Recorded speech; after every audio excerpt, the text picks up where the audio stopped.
Hi friends, அஸ்ஸலாமு அலைக்கும். Welcome to my channel. இன்றைக்கி நம்ம சேனலில் நல்ல டேஸ்டியான முட்டை பிரியாணி எப்படி பண்ணலான்னு பார்க்கலாம். அதுக்கு முன்னாடி நம்ம சேனலை சப்ஸ்கிரைப் பண்ணாதவங்க சப்ஸ்கிரைப் பண்ணிடுங்க. பக்கத்தில் இருக்கக்கூடிய பெல் ஐக்கானையும் கிளிக் பண்ணிடுங்க. ஃபஸ்ட்டு இதுக்கு ஒரு மசாலா ரெடி பண்ணிக்கிடலாம். ஒரு மிக்சர் ஜார் எடுத்திருக்கேன். அதில் ஒரு ஆனியன் சேர்த்துருக்கேன், 2 தக்காளி, கொஞ்சம் மல்லிக்கீரை, கொஞ்சம் புதினா கீரை, ஒரு சின்ன துண்டு இஞ்சி, 4 பல் பூண்டு, அதுக்கப்புறம் கொஞ்சம் கருவாப்பட்டை, ஏலக்காய், கிராம்பு, 1 டீஸ்பூன் சோம்பு, ஒரு 1/4 டீஸ்பூன் சீரகம். இது இவ்வளோத்தையும் போட்டு கரகரன்னு அரைச்சி எடுத்துகிட்டு வந்துடலாம்.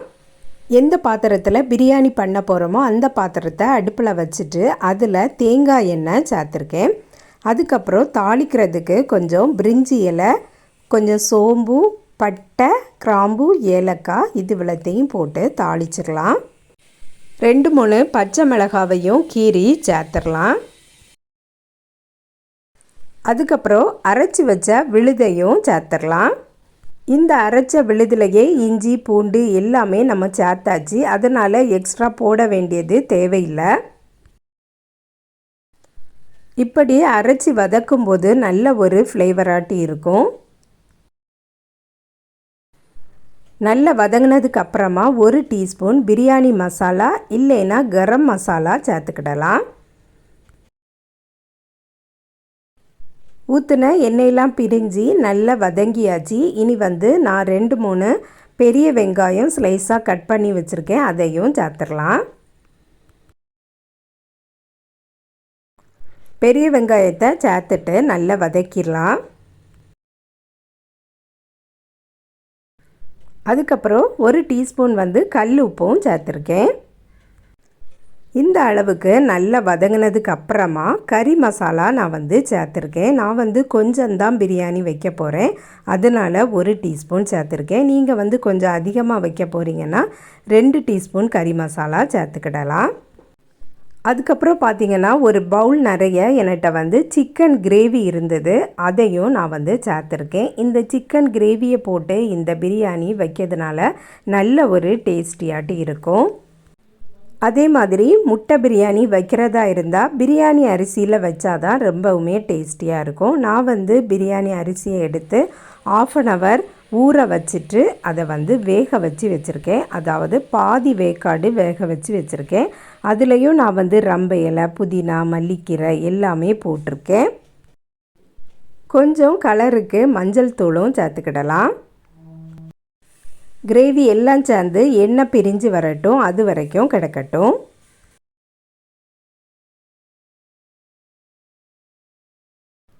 நல்ல எண்ணெய் பிரிஞ்சு வந்ததுக்கு அப்புறமா தண்ணீர் சேர்க்கணும். தண்ணீரை நான் கொதிக்க வச்சு தான் சேர்க்க போகிறேன்.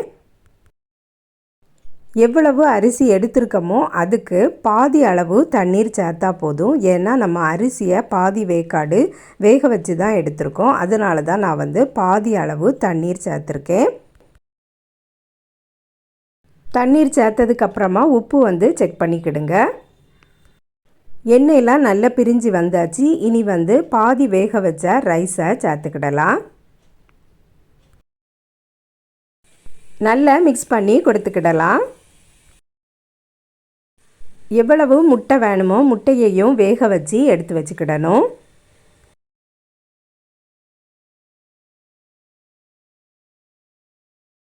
நல்லா மிக்ஸ் பண்ணினதுக்கு அப்புறமா மேலே கொஞ்சம் மல்லிக்கீரை தூவி விட்டுறலாம்.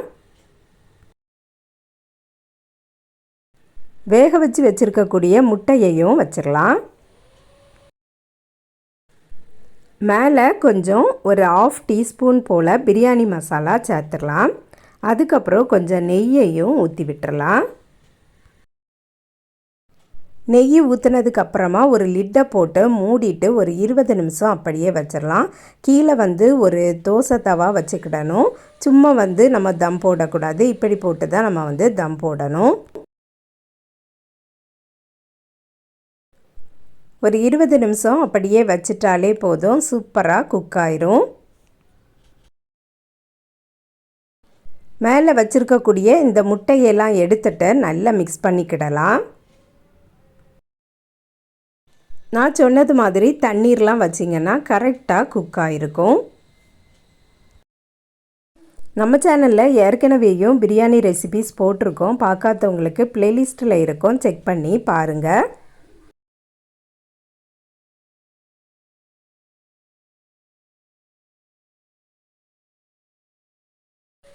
நல்லா மிக்ஸ் பண்ணினதுக்கு அப்புறமா மேலே மறுபடியும் முட்டையை வச்சுட்டு ஒரு 10 நிமிஷம் போல் அப்படியே மூடி வச்சிடலாம். அதுக்கப்புறம் சாப்பிடும்போது எடுத்து சர்வ் பண்ணிடலாம். நல்ல டேஸ்டியான முட்டை பிரியாணி இப்படி ட்ரை பண்ணி பாருங்கள் ஃப்ரெண்ட்ஸ். இந்த வீடியோ பிடிச்சிருந்தா லைக் பண்ணுங்கள், ஷேர் பண்ணுங்கள். நம்ம சேனலை இது வரைக்கும் சப்ஸ்கிரைப் பண்ணலைன்னா சப்ஸ்கிரைப் பண்ணிடுங்க. நெக்ஸ்ட் வீடியோவில் வேறு ஒரு ரெசிபியில் சந்திக்கிறேன். அஸ்ஸலாமு அலைக்கும்.